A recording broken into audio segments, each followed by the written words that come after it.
Здравствуйте, my friends, and welcome back to Lost Girl's Diary. Alrighty. So, we have a few horror stories to go, I assume. And in the end, probably something creepy happens. I mean, this is how it usually goes. Teenagers tell scary stories, in the end someone eats them. You know, that's how it works. But I guess we shall see. Relax, Nastya. You ate them yourselves while you were listening. Really? I didn't see that coming. Boy, you are noisy. Fine. Now you are gonna listen to... Hold on. It's Olya's turn now. How come? Really, how? Because we don't have any more candy. Does it have something to do with candy? Ignorance is bliss. Begin, Olya. Okay, I don't understand what was the point of the candy here, but... Okay. Forest light. Okie dokie. So, lady who nobody knows who she is. By the way, the comments are as confused as me about Olya's identity. Or Olya's everlasting summer identity. I like the background music. Okay. There is an abandoned pioneer camp deep in the nearby forest, fenced with a barbed wire rotten by time. It used to be the biggest camp in the area, until a mind-bending thing had happened there, so the people fenced the camp with a couple of lines of wire and forgot about the camp forever. However, I found a camp leader diary in our library. Yeah, sure, why not? I wonder, why was I the first one who found it? I shouldn't tell what is written in it, but I can't resist telling you. Wait a second, I just realized one thing. Let's speed up the text a little bit. The text is really slow. No, not quit the game. Okay, here we go. Yeah? That's already better. Why didn't I do that in the first place? I wanted to do that before the recording, but then I forgot and... You know, I tend to forget things. It's gonna make me insane if I don't. Ah, shit. Niet. Sehr schön. That was unnecessary German. Hands off. But this one is so spooky. Then why don't you give Stjopa a hug? He's already getting it. Come to us, Stas. I can hug the both of you. What the fuck? Sure thing. I mean, no. I feel fine here. Suit yourself. The diary belonged to Oskar... No, wait. Not Oskana, but Oksana, the leader of the first troop. The record says everything was alright for the first half of the camp. Children were having a good time, falling in love and breaking apart. Oksana herself had fallen in love with the camp leader of the third squad, but the feelings weren't mutual. Half a diary is full of poems about her one-way love, and sketches of her the one she was into. I guess she drew the pictures, but it changes in the second half. Just listen. Olya takes out a book with a rabbit sticker and drawn flowers on it. The 20th of July. The terrible heat continues. Anton asked me to take a squad to take the lake before I take mine, and I couldn't refuse. Man, is he handsome when he smiles. My squad wasn't happy though, but I let them go off an hour past curfew. The 21st of July.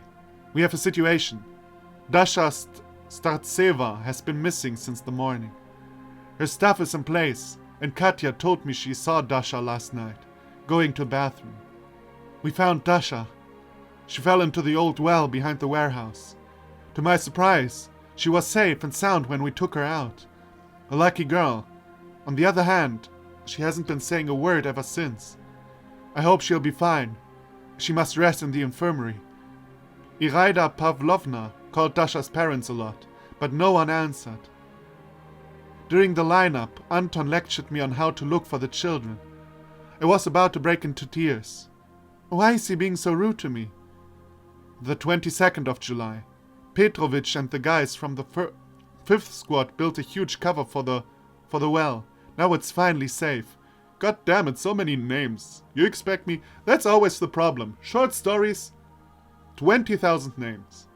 You know, that's actually an interesting topic.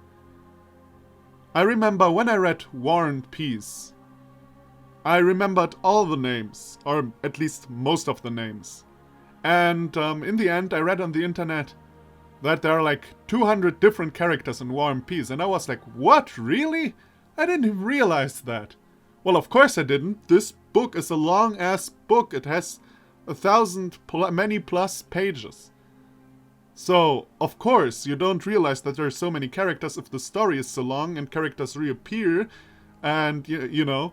But if you tell me like a 20-sentence story, and there are like 5 people already in it, I have to, basically. I'm forced to forget who was who in the end. Dasha is not speaking yet, just lying in her bed, silent. Maria Potapovna, what a name, spoon feeds her, Potapovna.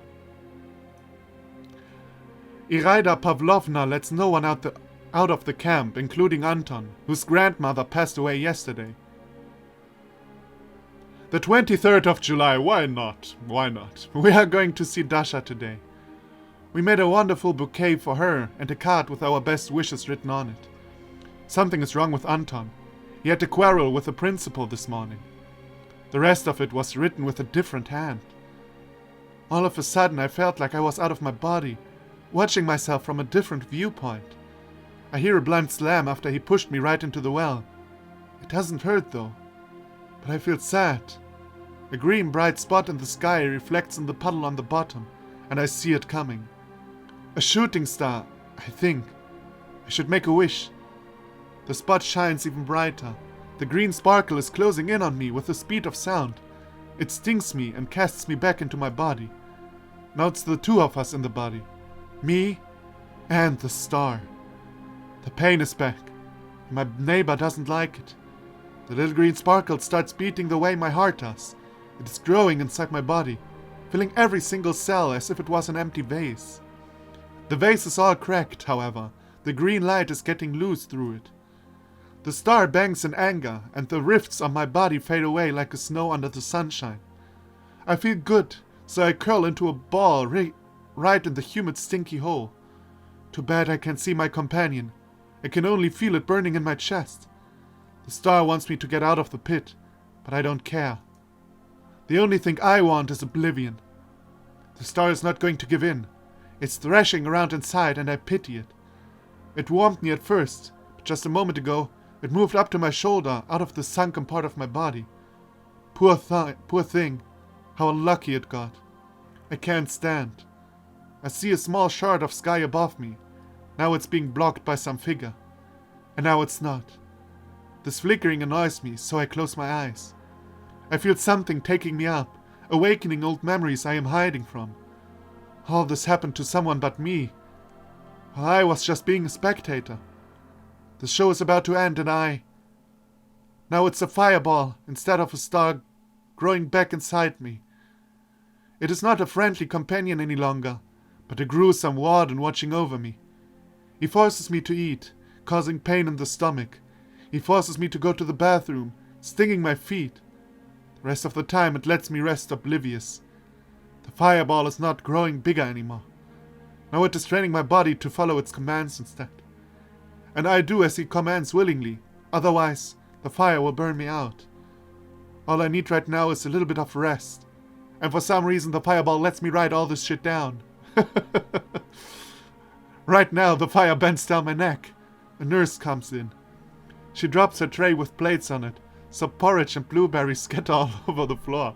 I mean, the fireball wants to get into history books, obviously.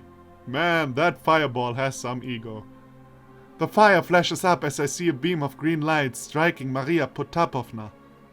The nurse comes out while the beam is tracing her. I look at the gathering around the porridge as long as my companion is playing with his new toy. The entire council enters my ward. The camp leader, along with the girl from my squad, carefully go around the mess, whispering. I see both Oksana's pitiful face and the fear seizing the others. They look at me as if I am an exponent of Kunstkamera. Okay, that probably needs an explanation. Their words are full of false sympathy. Their presence disgusts me. The keen rays of green pierce into their heads, swift and silent. Then they go out of the room, kicking their shattered plates and trampling the blueberries. The flies are back again for their feast. Dong! Okay. One of the rays scattered around with a melodic jingle. Right away, the peacefully dreaming fireball has woken up. He throws me off the bed. I go out of the infirmary, unable to resist its pressure. But I don't want to. Dozens and hundreds of rays are following me along the way, right to the targets only they can know, as I follow the way my star shows me. We slowly make our way around the camp, while the green rays fill the air with their shine. Ding, ding, ding dong. All of a sudden the rays are breaking apart, which is so spectacular and beautiful that as I stop to look at it, the fire is of no interest to me anymore. I look at the world around me, illuminated by the emerald light. Alas, the number is running out. It's about a dozen of them. The fire grows wilder. I burn out and reborn from the ashes, only to burn out again. I am the phoenix. My clothes have already turned into dust. My walk leaves only smoking footprints and charred grass behind. I come to the gates and I see him. He lies scratching the ground, trying to escape the camp. The beam that connects us is barely pulsing about to scatter. I come closer and wait. Now it's finally gone, leaving nothing but green sparkles on the floor, as he freezes. The flame pushes me ahead, but I am not in a hurry to leave. Why me?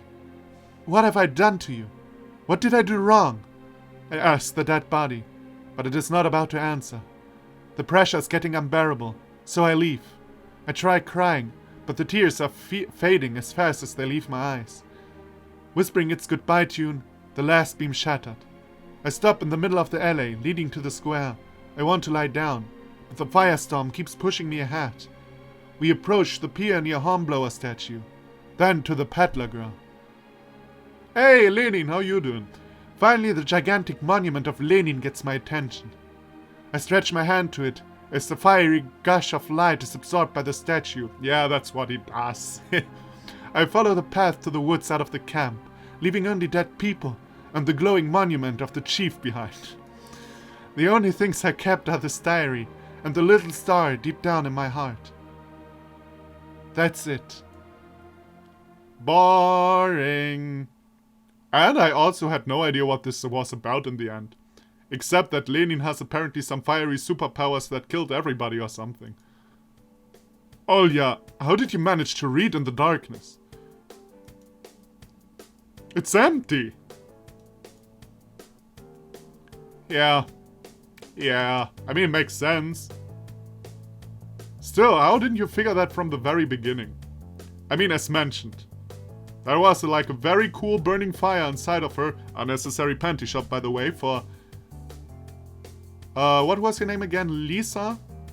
Although I was told, that in Russian it's pronounced differently.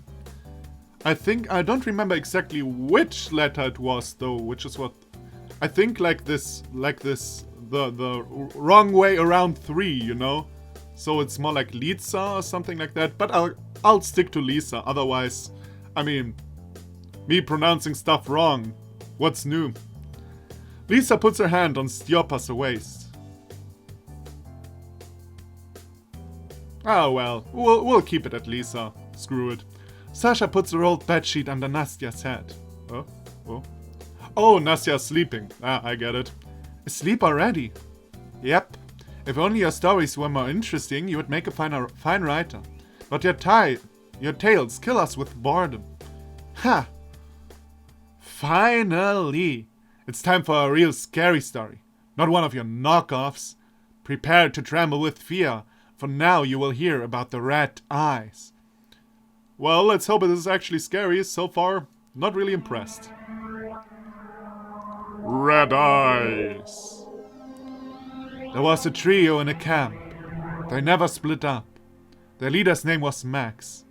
Or Max, maybe, because it's Russian. But we'll keep it at Max. If I'll stick with Lisa, I'll stick with Max. But everyone called him the Beast. There was a reason for that. If you accidentally bump him in the shoulder during a walk, he will tear you apart, like a pit bull. Look at him the wrong way, and you're as good as that. Even his friends used to get it. Fortunately, they were strong enough to settle him down. They were tough guys too, used to keep the entire camp at bay. But no one would report them, cause the Beast would take care of it. No one would say a word against them. And the trio was having fun. In short, the guys were on the road to success, but they failed. Because of whom? Because of a girl, of course. Yeah, fair enough. There was a lass in the camp, whose name was... Vera? Whose name was... Lena. Yeah, the psycho bitches. Yeah. Always called Lena. It's a rule of nature. Once upon a time... No, but to be honest, actually, except for Everlasting Summer Lena, I can't think of any, another crazy Lena that I know of. Even though Lena is actually also a common name in Germany. But no crazy Lena stories I have for you. Too bad. Once upon a time, Max had seen this Lena girl doing exercises. What do you think? She was a gymnast, not some bookworm. And so the Beast was lost. He couldn't get her out of his head. Even food wasn't an option. He asked her on a date that evening. And she said? And she was like, I would love to, but there's a problem. What problem? Your friends never leave me alone. Make them. The Beast accepted the deal and left. He didn't even notice her eyes blazing with crimson fire following him. Probably because he's a gypsy. That is what this game told me so far. Well, actually, there was one, we had a discussion about that in the comments, if that is racist, and that is definitely racist, and if you're saying anything else, you just have no idea. You're very, very ignorant. Either or. But, one good point that I actually had in this, is it racist to call, gypsies dark magicians? My god, what a question, right? Anyway, but one good point is, this is actually in a Soviet era time. So, it's, I don't actually know in which decade this plays, but at least back in the day, racism like that was more common. And people actually said stuff like that, so that is actually a good point. But saying it is not racist is not a good point, because it is. It is. Are you okay? They said. We've never met this Lena. Okay, I think I skipped a sentence right now. Ah, yeah, okay. All the night he was rolling in the bed, sleepless, and the next morning he had the talk with his friends. Are you okay? They said. We've never met this Lena before. Max chilled out and went back to Lena in the evening. You were wrong, he said. My friends have nothing to do with you. Lena was like, don't you trust me? They came this morning, threatening to beat me down if I meet with you again. It's up to you who to be with. The Beast left with pain in his heart, unnoticing the red fire burning in Lena's eyes. The next morning he set off to his friends. Dang it, Beast, they said.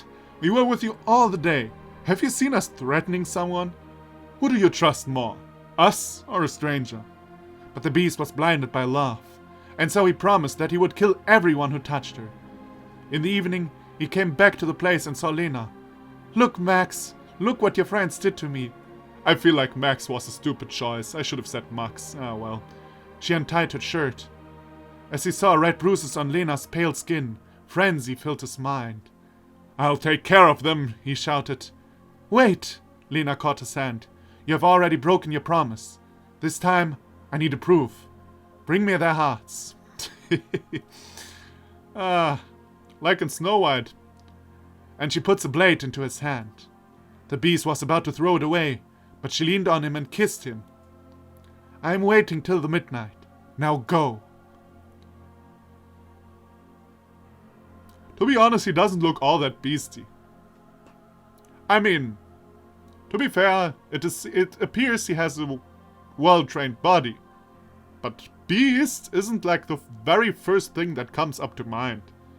Like, okay, I mean, he's probably, I don't know.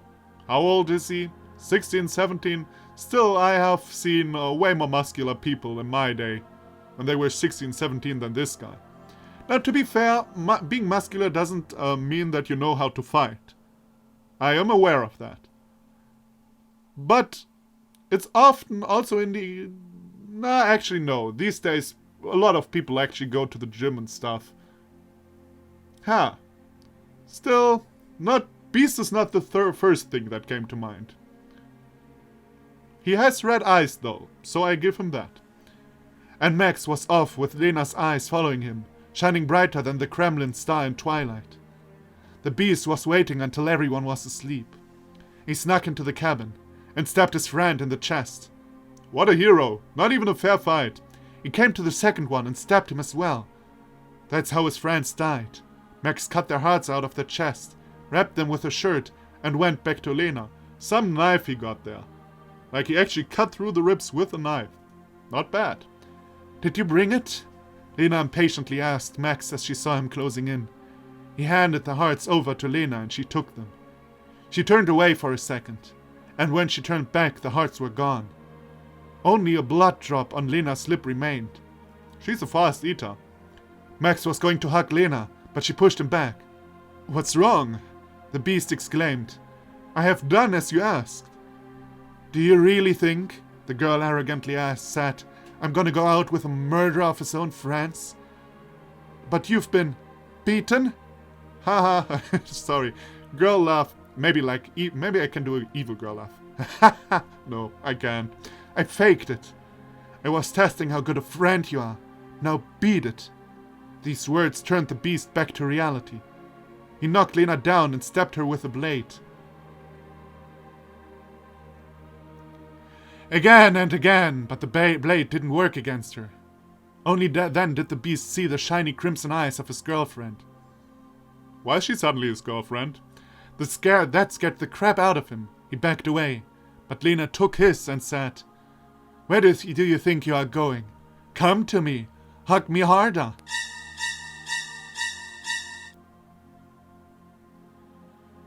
That came out of nowhere, she said while disappearing into the ground. Max tried to set himself free, but he couldn't, and Lena was already halfway underground. She was about to take him along with her. Max gathered his strength, took the blade, and cut his hand off to break free from Lena, who disappeared underground with his hand. Max stopped the bleeding with a handkerchief and headed to turn himself in. Did he do the time? What? Nah. He was gone from his cell the next day.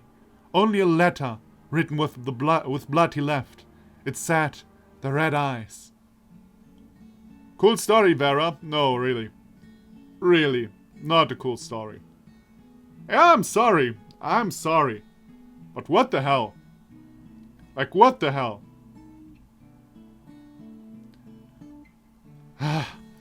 A good horror story, even if it's short, has to have some sort of explanation. I mean, it's horror. The explanation doesn't even need to make sense. But if it's just she had red eyes and she goes underground, and then he was gone, ba-dum-bam. Or Lenin is shining in green light and everyone is dead, ba-dum-bam. I don't know. Do you think that is scary? Maybe, I don't know. I feel like these are horror stories I would have found scary if I was like, I don't know, 12 maybe at max and under. 12 and under may find this scary. But like, come on. Ha! Big time! Tell us something, Stjopa. Wait, did Stjopa just talk to Stjopa? Oh no, Lisa talked to Stjopa. My bad. Me? Like, I can't. Why did you even come?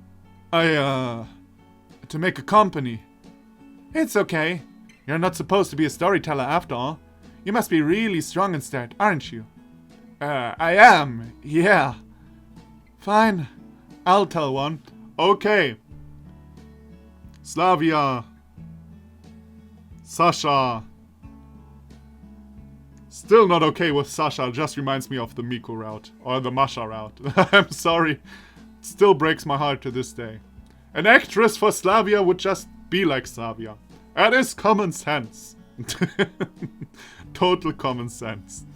Jesus, man. Sometimes I could kick my own ass. The one? I think so. King of Rats. Well, let's hear about that. I think so, since we're only halfway through the game, I guess I'll make another breaks. So even though I said we should end it here, like, if it takes an hour, but it feels like it takes even more than an hour. So I'll make a break around the 40-minute mark or something. Oh yeah, it gives me creeps all the time. When I was in a camp, I turned out the way that I was a camp leader's assistant, so I did her work often. Oh yeah, I know that story. I was used to being busy. Besides, being bossy was fun. It was troublesome, of course, but I earned a lot of respect from the others that way. Among the others, only Vera dared to challenge me. I am better in a fair fight anyway. You already tried it out. Should I remind you? I just wasn't prepared enough back then. Hadn't exercised the muscles and stuff. Okay, you are stronger. That's it. Back then, back then some chatterbox told me that Vera is afraid of the dark. I'm not afraid. Maybe you should tell us yourself. Easy peasy.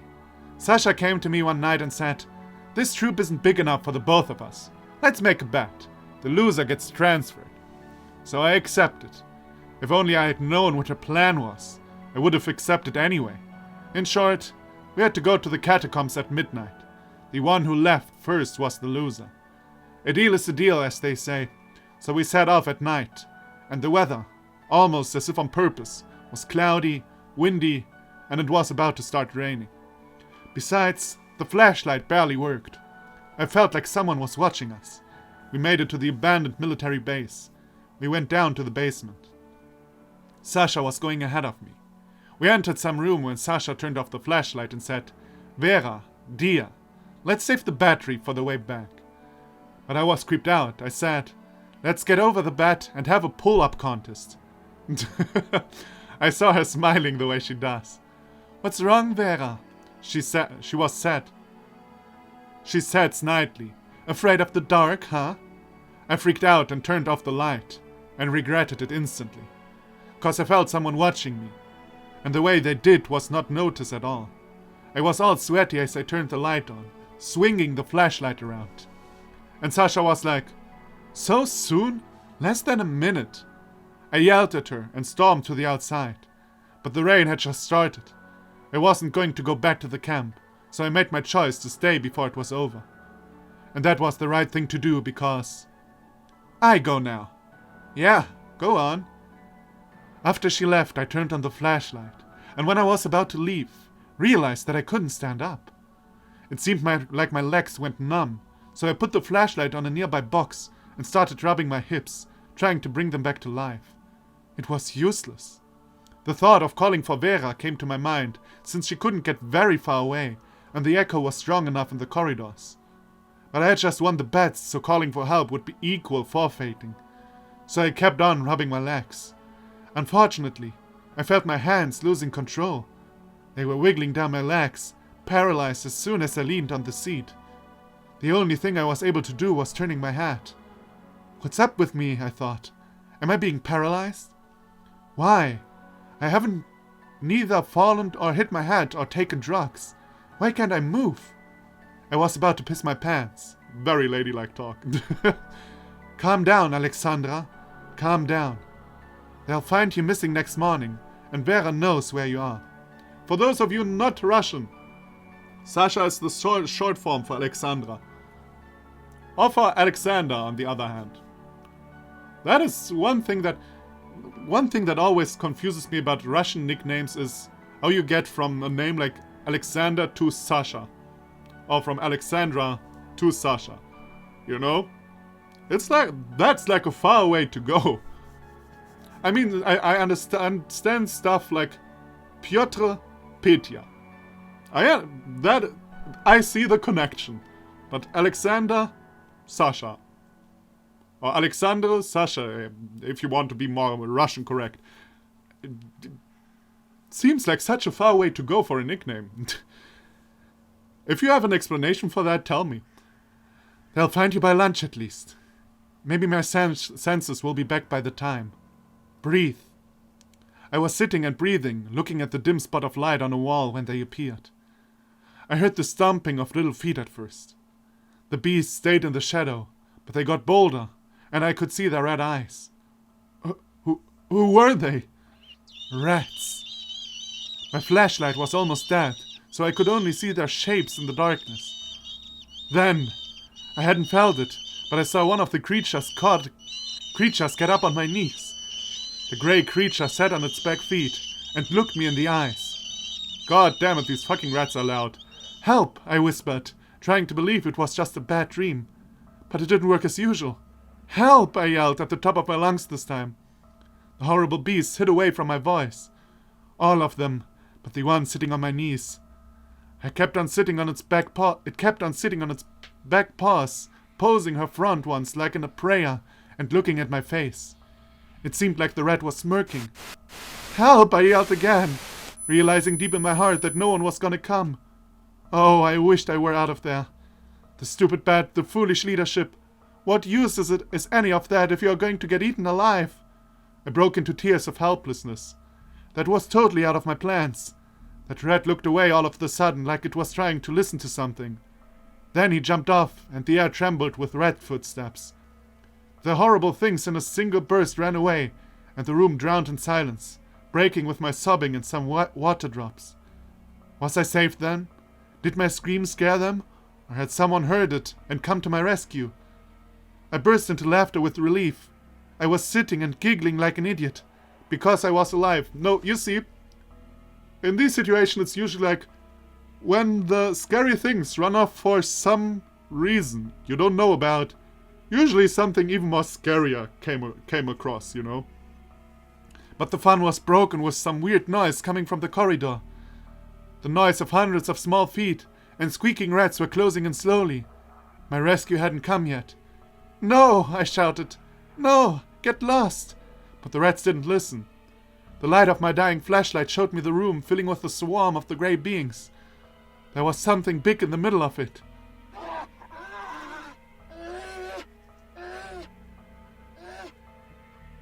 Wow. What a noise. The creature got into the beam of light and I beheld the Rat King. An ugly beast made of 6 or 7 rats was sitting on the backs of his comrades, moving its paws and muscle. The beings brought him up on my knees and scattered all over the room. I didn't see them, but I knew they were there, around me, watching their king, like in a theater. I was screaming as hard as I could, trying to scare the monster, but it didn't care much. It was heading to my stomach, slow and clumsily climbing up my skirt, leaving a trace of pus and urine on it. Eee. At the time I was awkwardly glad that my body was numb from the neck down. The Rat King made it to his destination, and I heard my shirt ripping as he bit me through it. I had given up on calling for help at the moment, only howling of helplessness and fear. Soon the monster will settle his hunger, and the rest of the swarm will finish the job. A flash of light blinded me, and in a moment I heard a familiar voice shouting, "Get off! Away with you!" I heard the ripping of fabric followed by a thud, as the monster was slapped into the concrete wall by a childish hand. It was Nastya storming around the room, kicking the rats and hitting them with a flashlight as if it was a club. I don't know how it didn't fall apart. The rats formed away, carrying their defeated king, while Nastya hugged my neck, close to knocking me out, crying, "Sasha, dearest, don't you pass out, please." I'm fine. I stressed her off. "Can't move, though. Way to go, Nastya. You saved my life. You're a true hero." No words can explain how happy I was, but a terrible thought came into my mind. Nastya's legs will will fail soon, just like mine did. And the God damn it. And the rats will get both of us.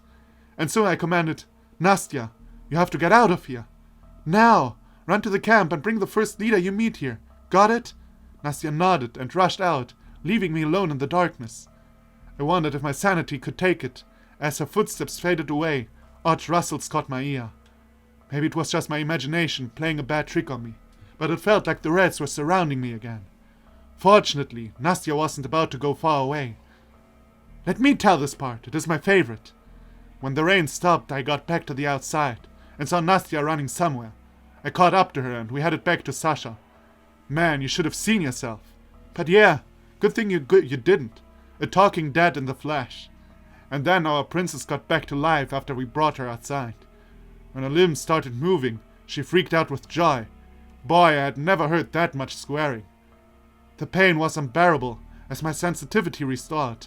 My whole body ached as if it was pierced by thousands of needles. My stomach was burning. Yeah, Nastya was dogging around Sasha like, Sasha, are you alright? Sasha, don't give up. Sasha, does it hurt? I shook her shoulders hard and sent her back to the camp for help. Nastya made a couple of steps and returned like, I won't leave her.